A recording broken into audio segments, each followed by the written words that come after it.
What's up, gamers? How you doing? It's John. On this video, I want to rank the Mario Kart games in the series in order. We'll go from my least favorite to number one, and I hope by doing this, you guys will do maybe potentially response videos, or very least maybe leave a comment in the comment area here on YouTube to let me know what you guys' top Mario Kart games are, or least favorite Mario Kart games are.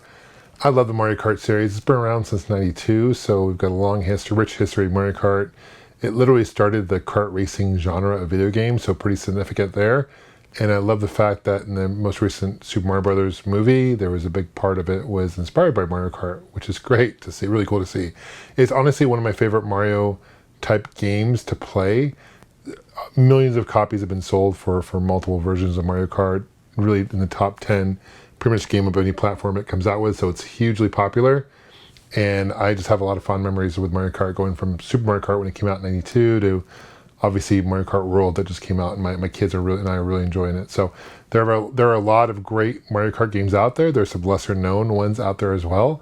In fact, Nintendo at one point was going to produce one for the Virtual Boy when that system came out. It was going to be called VB Mario Kart, and because the Virtual Boy didn't do very well, Nintendo quickly decided to scrap that. But there's like prototypes out there of this, and it kind of shows you if it did come out for Mario Kart for the Virtual Boy, I think it would have been really cool and potentially maybe save the system. I don't know, probably not, but it definitely would have sold well in terms of games for the Virtual Boy. So I basically categorize it as 12 through 1, okay? And some of them I bundled together. I'll explain why when I get to that point. But we're going to start with number 12. So Mario Kart Super Circuit came out in 2001 for the Game Boy Advance. It's the third game in the series, and it's most similar to Super Mario Kart for the Super Nintendo in terms of Mode 7 graphics and graphically. It's kind of, I'd say, better graphics than Super Mario Kart for Super Nintendo, but some of the characters' designs you can feel are inspired by Mario Kart 64. It's the only game developed by Intelligent Systems, which is a Japanese company as well, and they're more known for the Paper Mario series by Nintendo from the systems. So they have a really great relationship with Nintendo in developing games. This is the first and only game that's not developed by Nintendo in-house. This is, I believe, the fourth best-selling Game Boy Advance game on the platform, so it did very well. There's 40 tracks total, which is definitely an upgrade to Mario Kart 64, which I'll talk about in a second. There's 40 tracks. 10 cups, and each cup has 4 tracks. You can unlock tracks as you go. 8 playable characters, so kind of lacking on the quality of character selection, but that would change later on in future Mario Kart games. You need a link cable to play multiplayer on it, which is kind of unusual. I mean, I guess there was no Wi-Fi at the time when this came out in 2001, 24 years ago, which is hard to believe. So if you had a link cable, you could play up to 2-player. And it was the first Mario Kart game to introduce retro tracks or old tracks, right, for previous Mario Kart games. I thought that was cool. But other than that, there's really lacking the innovation that you'd see in a lot of Mario Kart games, and that's why it plays kind of stiff, in my opinion, and that's why it's number 12 and bottom on my list.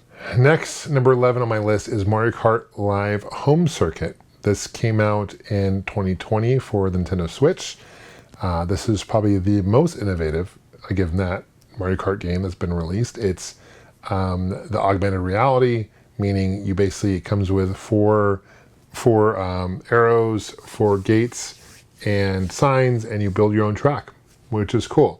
You can only play up to 4 other players, and the only ones that were released in like physical form were Mario and Luigi, right? Although there's been people who've been creative, they painted Wario or Mario yellow to create Wario, or create different characters, Waluigi, purple Luigi, etc. So you can kind of create different ones customized.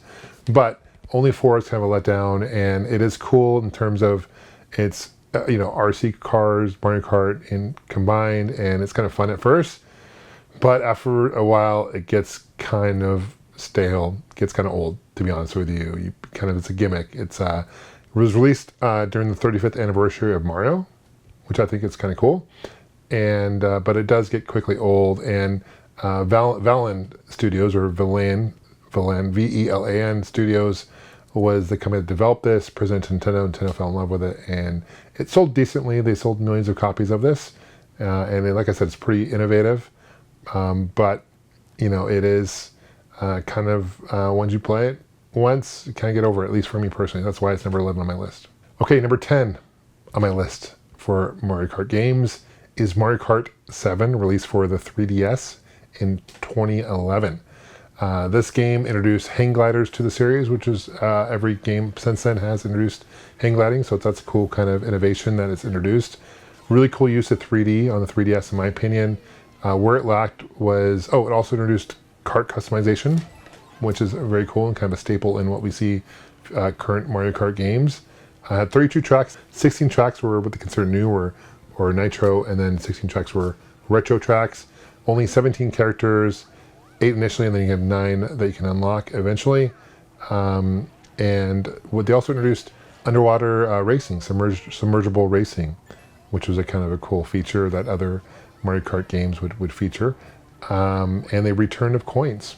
So they got rid of coins for a while, and they came back on Mario Kart 7. But Mario Kart 7, I don't know, it just kind of track itself, the track mobilization, the design, I think it's probably one of my least favorites, maybe outside of a Super Circuit. And the fact that you can only play 17 characters, and by 2011 when this game came out, I was hoping you could play as more characters, so I was kind of let down. So that's why it's number 10 on my list. Number 9 on my list for Mario Kart games, I'm going to combine 2 of them together. I'm going to say, well, that's 3, there's actually 4, but 2 of them only came out in North America, so I'm only going to include 2. That is Mario Kart Arcade GP and GP2. This is the arcade version of Mario Kart. You might have seen arcades locally or when you visit them back in the day, and they're still around. This came out by in 2025 for the first one. Second one came out in 2027. There was a third one, came out in 2013 in the arcades, and there's technically a fourth one as well that only came out in Japan. The third one I don't hardly ever see in the States, so stick with 1 and 2. I haven't played enough of the third one to judge it, to be honest.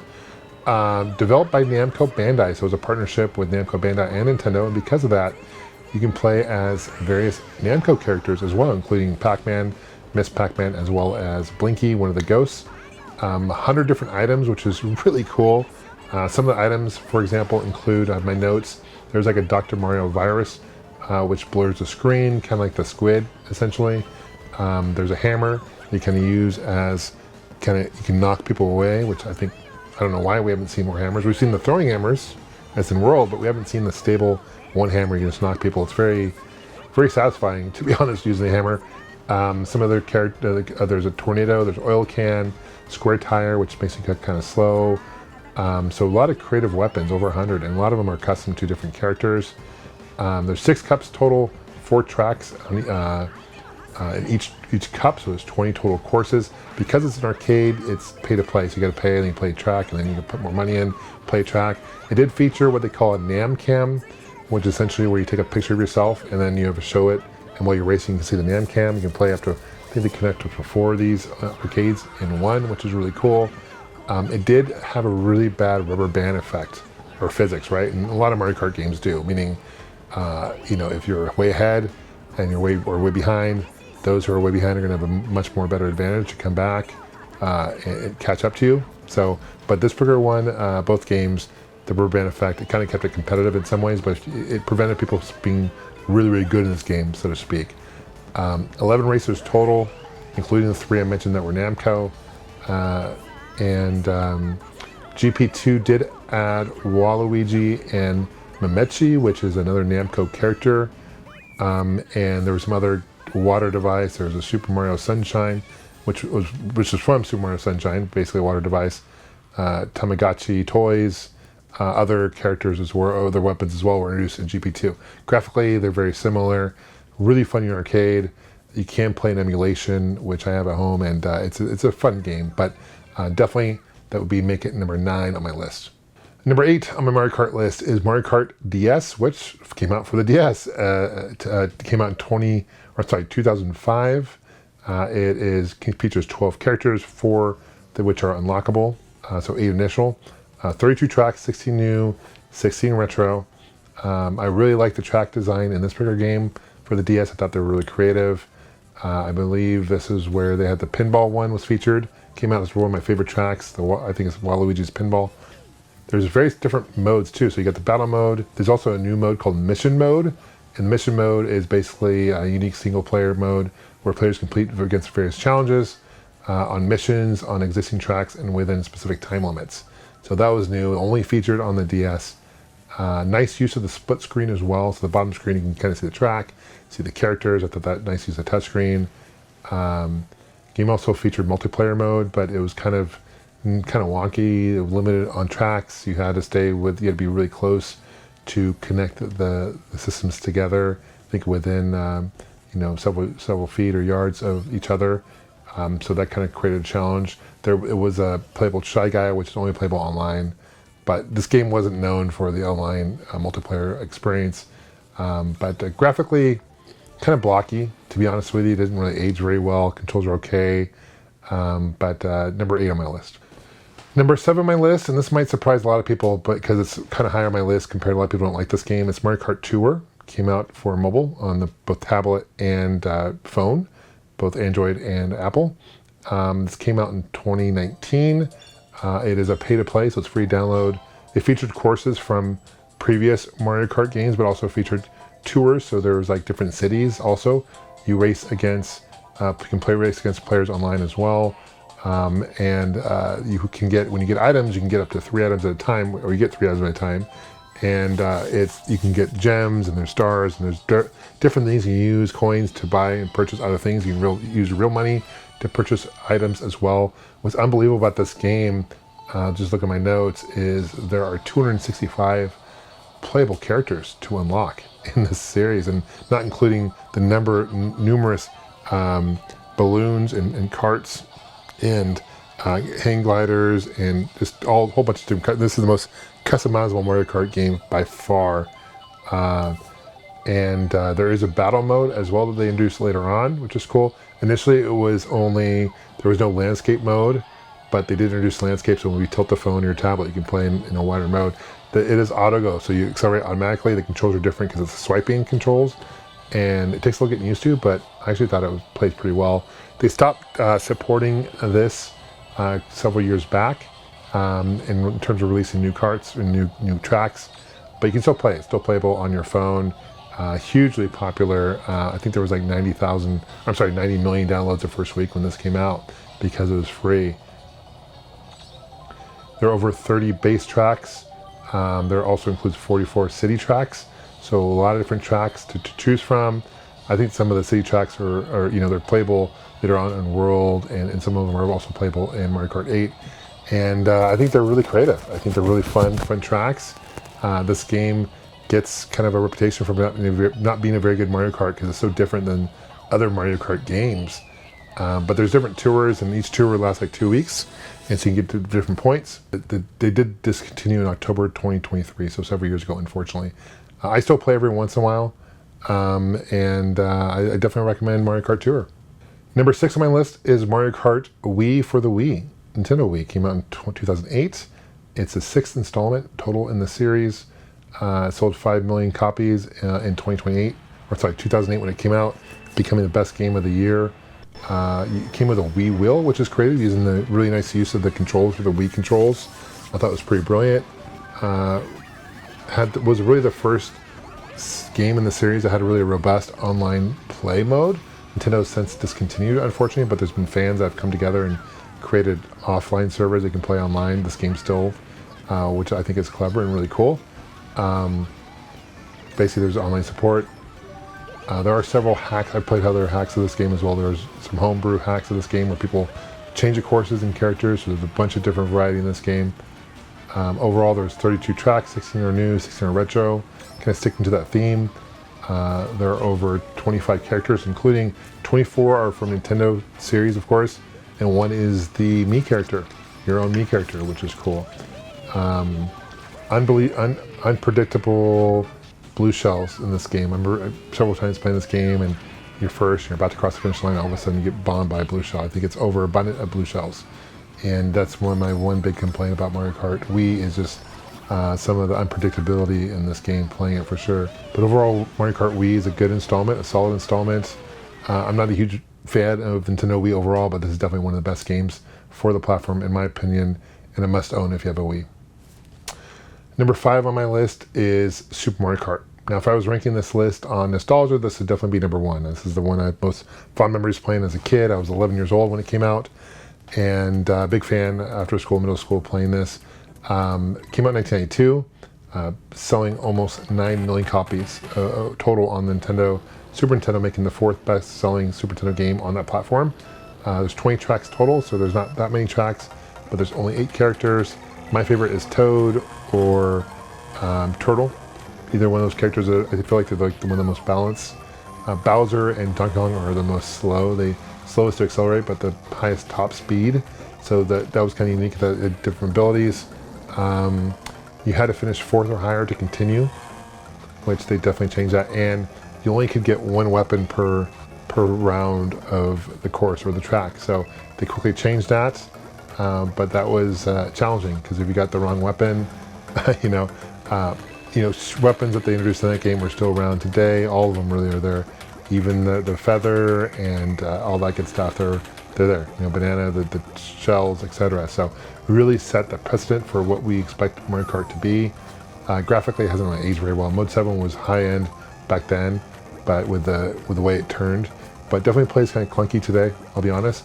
But if you have a Switch and you have Nintendo Online, you can play this. This is on one of their stores. It's included in the bundle, and it's available there, so you can still play it. Or if you have a Super Nintendo, this is a must-own, in my opinion. That's number 5 on my list. Number 4, we're getting to the top here. Number 4 is Mario Kart 64. Came out in 1997 for the N64. It's the 2nd game in the series. 16 tracks and only in 4 cups. So kind of the least amount of tracks of any Mario Kart game. 8 playable characters. 4-player co-op was just so much fun. Playing 4-player co-op was awesome. Added more weapons and boxes. So when you go across the course or track, there's multiple options to get new weapons. And really turning boost also, right? When you do the gliding, you get the boost. And when I played as Toad, I can still picture him saying, "Here we go," or just whatever he says with a high-pitched Toad voice. I can still picture in my head playing it so many times. But online, or not online, but multiplayer for sure is so much fun to play in this 4-player split screen, and really brilliant. And the controls are solid even today. And really the first true Mario Kart game in a 3D environment, and just a huge step up from Super Mario Kart graphically. Number 3 is Mario Kart Double Dash. Came out in 2003 for the GameCube. It is the first of where you can actually choose 2 racers to choose in 1 kart. So the customization in this was really cool. And there was different situations where, like, if you pick both Donkey and Diddy Kong in the same kart, you get like special weapons, like exclusive weapons, like the big banana that would get in your way, and if you hit it, it'd blow up into 3 different smaller bananas, and that was a really cool weapon. You can drop or throw. That was really cool. 20 playable characters, so increase. 16 tracks over 4 cups, so tied for one of the least amount of tracks, including with Mario Kart 64. Graphically, a step up from Mario Kart 64. And you can play co-op, so one player can control the driving, steering, and the other player, player 2 can control the throwing of the weapons. And so I just think it was a cool dynamic for 2-player, and just what's called Double Dash with 2 exclamation points, because that's cool. So, really, really fun. Sold over 7 million copies. 2nd best-selling game on the GameCube, behind Smash Brothers Melee. So, not too surprising there. Number 2 on my list is the newest one in the series, Mario Kart World. Came out this year, 2025. 50 characters, 20 of them you can collect upgrades to different unlockable costumes, etc. 30 tracks, 16 are new, 14 are a return. Best looking Mario Kart by far in the series, in my opinion. Interconnected courses for the first time, and they have rolling starts now. That was a cool. Nintendo definitely added some really neat features. This game had been in development since 2017. Was supposed to initially come out for this Nintendo Switch. Nintendo delayed it. Now it's Switch 2 exclusive, so graphically gets better. But yeah, the interconnected course is really cool. And Free Roam and Knockout Tour are the 2 new modes. Free Roam's cool, you can kind of drive everywhere. But Knockout by far is my favorite feature in any Mario Kart game. Another cool addition is you can now race against 23 players, so there's 24 players total on the same time. And so the knockout, each course essentially, as it continues interlocking each other, there's limits. You got the top 20 and then top 16, etc. And if you don't make it, you drop out. It's called knockout, and it's so much fun. I've been playing with my boys online, so much fun. A really great addition, and I see a lot of big potential with Mario Kart World. I think they're going to add more DLC hopefully. And if you have a Switch, this is the best-selling game for the Switch so far because it was bundled, which is great and very smart. I do regret not getting a physical release version of it. I was kind of wish that the bundle came with a physical release, not the digital code. Kind of let down there, but it is what it is. But yeah, Mario Kart World is a ton of fun, a great addition to the Mario Kart series. Leaving us with number one, drum roll. I know most of you guys probably know it by now, since I haven't named it, and I'm going to include 2 in 1 here. It's Mario Kart 8 / Mario Kart 8 Deluxe, right? Mario Kart 8 came out in 2014 for the Wii U. Eventually, Deluxe came out in 2017 for the Switch. There's an upgradable DLC for the Wii U version to make it Deluxe, which added more characters, more courses. There are characters in third-party franchises like Sonic the Hedgehog, Mega Man, Pac-Man, but those are costumes for the Mii character. And there's 96 tracks total. So it's number 2 behind Tour in terms of number of tracks. 40 original and 48 DLC, so basically you can double the amount of tracks. Some of those tracks I mentioned before are from Tour and from previous Mario Kart games as well. 42 characters, a ton of different karts and customizations. 8 were added in the Deluxe version, so they added more characters. 68 million copies have sold for this version, so if you don't include Tour and the downloads, this is the best-selling physical version of Mario Kart ever. Switch has just been hugely popular. Largest addition has been the battle mode for sure. I love the battle mode in Mario Kart 8 as well, and the Deluxe added more courses for the battle mode. Feather was introduced, the free jumping, and I love the Piranha Plant weapon as well. That gives you a little boost and knocks people out as well at the same time. And just a really good addition to the Mario Kart franchise. Must own for the Switch for sure, and definitely my favorite. But I feel like World has a potential. If they add more updates, I feel World can knock this one off. But for now, that's number 1. I'm curious on your list, guys. Thanks for watching. Let me know what you guys think. We'll see you guys soon. Take care, and game on.